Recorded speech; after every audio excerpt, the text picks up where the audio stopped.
Hi guys, I'm Shmee, hello and welcome back to the channel where you join me today for a bit of an errand vlog, some garage management we could say with the Shmeemobiles. I need to go and check on some cars, pick up some cars, swap some cars and more that you will be seeing, but these are the kind of things that are going to be much easier when we have the Shmuseum in the very near future, and I'll also be sharing a lot more of the behind the scenes of managing a car collection on the dedicated Shmuseum channel, so make sure to be subscribed to check that out as soon as we go live. Today though, we're heading in the M3, leaving the GR Yaris here to go over to Duntbarn to check out the Ford GT that's come back from having the steering sorted out that I talked about before when I took it out for a drive. Also to go later on to then go and pick up the Taycan, which has now been repaired, plus to collect the GT4 from Duntbarn to bring it back here for something I'm going to be doing upcoming with that. So yes, that's just a small snippet of what's to come then. We're looking after the Shmeemobiles today.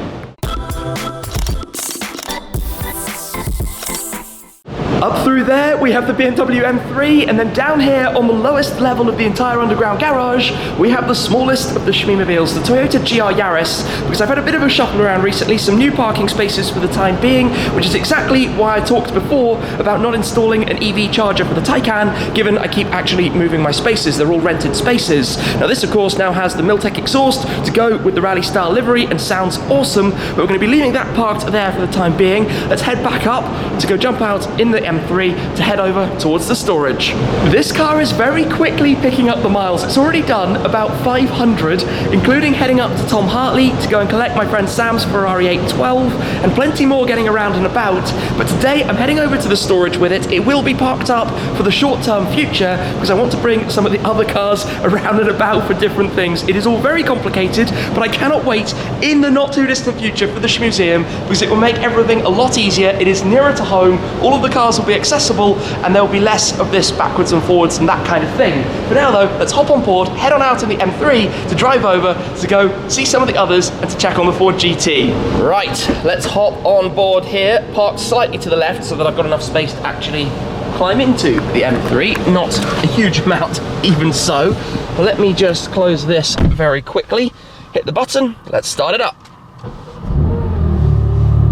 Having just been cruising for a while in this, I've talked a little bit already about how when you have the gesture control on, where you can raise the volume and that kind of thing, it's really intrusive. It picks up your hand pretty much whatever you're doing. Another thing that I find very odd about this in terms of technology, which is fine in the M5 and the M8 and the bigger BMWs, is the lane assist. So if you have the car on the adaptive cruise control with lane assist, so it's keeping you in the lane, you know, you press this button, you can choose between two different modes, set it to the speed limit. It's really hypersensitive about where your hands are. So even when I'm just holding the steering wheel normally, or even gently pulling it from side to side, it still sometimes flashes up that I'm not holding the wheel. And I don't know if that's something specific to this one, but it's kind of irritating because then you have to, you know, grab it extra hard and try and work out how to get it to notice you. Like maybe it's down at the lower part or something, wherever the sensors are, I'm not entirely sure. So there's some strange things about this in terms of the technology. It's not quite as comfortable for a distance cruiser as the M5 and the M8, but down the smaller roads, it's obviously a smaller package overall. It's a very nimble car, it's a very responsive car in terms of pedal feel and that kind of thing. So the M3, we're still building it up, you know, haven't done any crazy mileage yet, so we can't go fast. It has to have a 1200 mile oil change running in service, which I guess we'll do back with BMW Park Lane when the time comes. But all in all, I'm not complaining. It's the newest member of the garage. It's an awesome car so far. We will get though to the storage because the GT is back after the issues it had last time around. Quick update then from the storage. Here we have the Heritage Focus RS, which I realise I haven't driven for a very long time, but will quite soon take that out for a drive with the GR Yaris. I think that would be pretty good fun. Then beneath it, we have the AMG GTR Pro tucked away under the cover as well. Up here, we've got the 675 LT Spider, again, needs an outing at some point soon, and the Cayman GT4, which I think we're going to be taking away a little bit later on. A couple of other cars just dotted around as well. And then outside, well, let's go and have a look. The G63 is just over there, the M3. I think it's safe to say that's quite cool, seeing the Senna and the GT side by side. It has been a while since they've both been out in daylight at exactly the same time, to be honest. The M3, of course, is going to be staying here later, so that will need to be washed up before being put away. But I'm going to head out for a quick run in the GT because it's just come back, like I said, having had a few things looked over after the last time that I had pointed out to do with the steering not being entirely straight. So I'm hoping that this will now drive in a dead arrow straight line. It's had an alignment and a few bits and pieces, looking magnificent. magnificent as always, and the Senna being outside is just the icing on the cake to have the two side by side. I cannot wait until the time that we can take these two cars for a drive together to go over to the Shmeemuseum. That's going to be the most awesome of things to do. For now though, let's head out in the GT. A quick shuffle around with the G-Wagon, always the best start.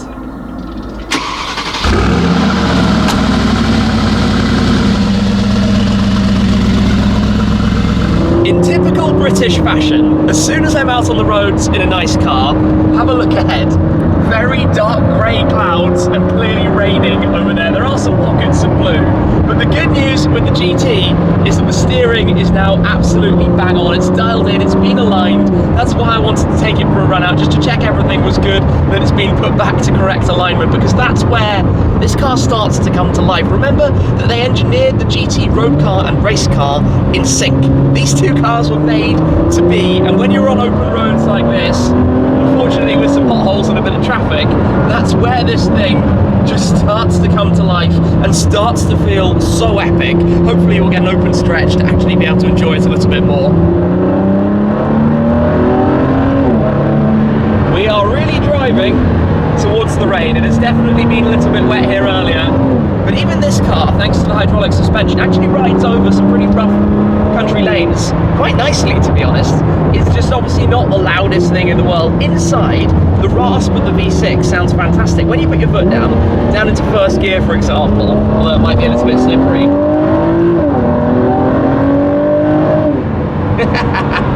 It's such a good sound, but I know it's not that deep throaty V8. Anyway, great day to be able to drive this thing. Every opportunity to take it out is a special one, but I guess we're doing a bit of a loop, so let's see where it takes us.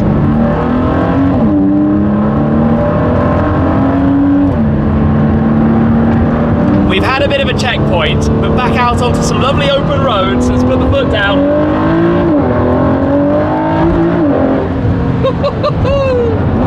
There are some incredible noises that come out of this car. The flutters when you lift off as well, when you're driving more towards the limit and you get up towards the red line. It just sounds awesome. And what a great place to have brought it out. I love this car. Every time I drive it, there's a reason that I often refer to it as effectively the flagship of the Shmeemobiles. This is a permanent car. I will never sell this thing. It wasn't very long ago that we left here when it was dry. Since then, it has been pouring with rain. We're now back and it's quickly drying again, but it does mean the Senna has some nice little puddles down here in the splitter. This is a common problem thanks to the aero. It is literally a swimming pool down here. A duck could go paddling in there all the way through, which is quite amusing, but hey, it is what it is. And the Ford GT is also ridiculously filthy, thanks to something I've clearly driven through down some of those lanes. Far from ideal. Also, by the way, I'm just going to come down the other way. We've got a lot of colours going on up here at the moment, past some other bits and pieces. Some of you might know that Speciale that's been around the world, which is quite cool. A certain fellow YouTuber used to own that exact car in a very similar colour to the GT. So I think, well, I was contemplating taking out the Senna, but I think I'm going to leave it tucked away for now, thanks to the nice greasy tarmac on the lanes around here. And instead, we'll do some shuffling, some cleaning and some sorting out, and then grab the Cayman GT4 to go pick up the Taycan. That's going to be the next plan. So we're going to go probably on board 4 different cars today. M3, GT, GT4, Taycan. Let's do it. The GT4 is uncovered and ready to be taken out then. I'll start it up in just a second. We've also just unplugged the C-Tech trickle charger, keeping it, of course, juiced up while being left here. Not for that long, but now time to take it out and drive it a little bit more. As I've said, it's not going to be staying white. This will be changing. And I also need to look into a few other bits and pieces, which you're going to see in the very near future. For now, let me climb on board. Already managed to do, I think, 500 odd miles or so in here, 400 miles in the very short time that I've actually owned it up to this point. Key in, let's take a listen. Oh yeah, sounds good. All right, let's get this outside. I've just realised that we have just gone between my 3 6-cylinder cars, one after the other, but 3 totally different driving experiences, from the M3 to the Ford GT to now being back out in the countryside in the GT4, which is absolutely at home. This is basically the best car you can buy for these kind of roads, for this kind of driving. Just warming things up at the moment, having only just left, but basically It feels good to be back at the wheel of this, and we're going to be heading now towards Acton Coachworks to go find the Taycan Porsche to Porsche.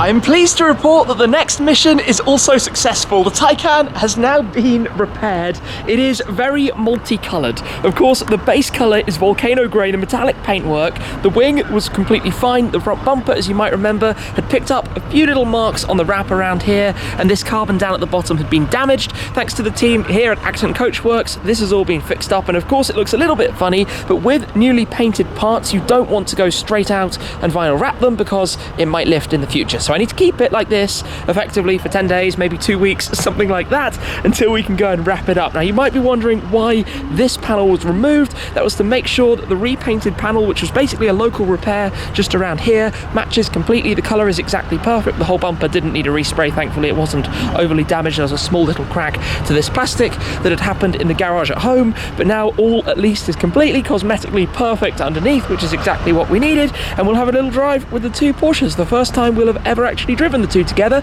because to go and collect that car we took the Ford GT as opposed to taking the Taycan. It does just look a little bit strange in quad tone, the volcano grey, the midnight green, the aurum gold and the yellow on the calipers, which is bizarre. But we do also have the exact same gold for the wheels on both cars and the calipers on both cars, which is quite nice as well. And we will be doing a wrap, not green, but it will look pretty cool when that is done in something similar to this. I do find it relatively hilarious how different these two Porsches are. From a manual mid-engined, naturally aspirated combustion engine sports car to a luxurious all-wheel drive automatic EV in the form of the Taycan. Two completely different cars. Now I don't entirely know what's going on with the system here, which doesn't seem to be loading, which is a little bit odd. Maybe it needs a restart or something. Something's not right there, because this should be up and running. Yeah, Taycans are still early EVs, hey? Slightly buggy, slightly misbehaving in terms of some electrical gremlins and that kind of stuff, but it's a really comfortable car to drive, this thing. Completely different experience from the GT4. I'm gonna skip ahead for the drive onwards from here. Fun and games. Right, short little cruise here in central London then, in the fourth Shmeemobile of the day, and something significantly quieter. The gentle patter of the indicator stalk. The problem with this is that we're actually down to 27%, and as I said earlier, no ability to charge at home. So 27%, and I'm gonna have to take this somewhere to get some power back into it, because it's had a few legs driving around, and London is currently being London, with some kind of weird traffic jam in front of us and nobody being able to work out who's going first. The end of the day, hey. End of the day.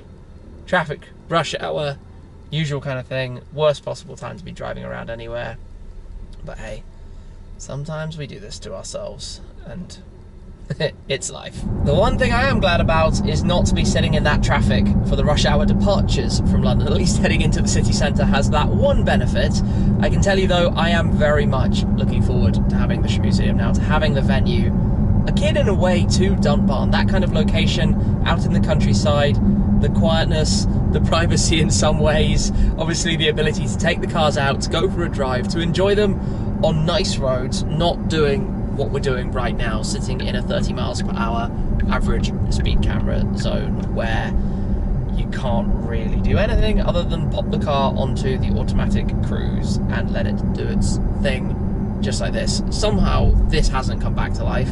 I probably just need to step out and lock the car, and hopefully that's gonna sort itself out. But it is going to be good times not very long from now. And this is what I think is going to be so fun as well with the Shmeemuseum channel, like I was saying earlier, is to be able to bring you guys even more behind the scenes. So with the team that I'm setting up to be part of the place, hopefully we can bring you this coverage of building, quite literally, my dream garage. As I've said a few times, when it's time to eventually move in, it will effectively be the empty shell. It will be the completed empty shell, if I can say. The flooring, the walls, the lighting, that kind of thing. Obviously all the security and fire alarm and that kind of side of things, but ready for what we're going to do with it from there. And that's the journey I want to bring you along with me on. And I'm trying not to sound too excited about it, but believe me, behind the scenes, the amount of hours of planning, thinking, discussions, calls, emailing that's going into this is pretty extraordinary, and I hope you're going to enjoy that as well. So do subscribe to the Shmeemuseum channel. A big thanks to all of you who have already, and the first videos will come in not too long when we can reveal all with this space. I honestly hope that we're talking weeks, at the most a month, maybe 2 months maximum, but I hope it's going to be less from now, that I'll be able to share the whole place with you. It's really a countdown now. It's really, really going to be right around the corner, and it's very much going to be worth it. Back at home then with these two and some good news. The systems in the Taycan are now working. During the drive, I did stop and do a couple of resets, almost pretending I'd got out and got back in, but that hadn't woken it up until I tried once more, just as I was here in the garage, and then all started working completely normally. So thankfully, that appears to be fine.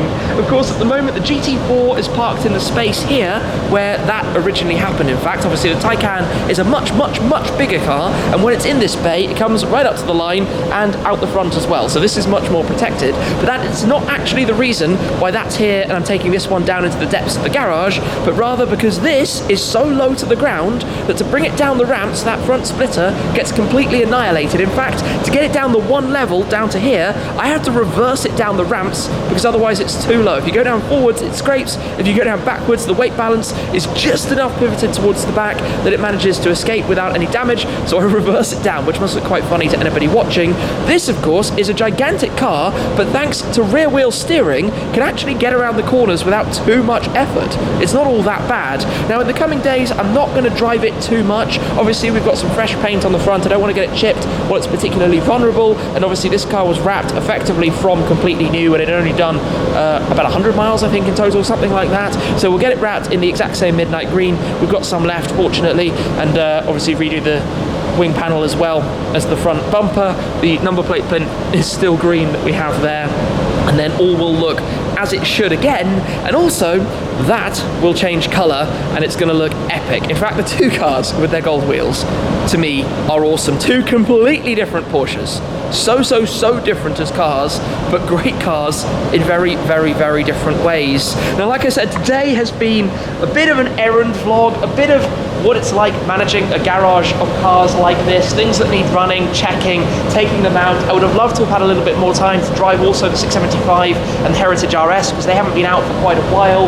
The SLS is still away, the GTR Roadster is actually away at the moment as well. A couple of other bits and pieces. It is very complicated and hard to keep on top of everything, which is why we have the Shmeemuseum channel, and where all of this and much more of the inside scoop and what it's like owning and running some of these cars, you'll be able to find from the garage as cars are collected and taken out for different things, as maybe we have to tinker on some things ourselves as well, even if it's changing wheels or adding small mods. We'll see what it's going to be down the line, but I'm very excited to share all of that with you. So do subscribe, please, to the Shmeemuseum channel. I appreciate all of your support an awful lot. This is going to be the biggest adventure ever on the Shmeemobile channel, and I'm very, very much looking forward to it.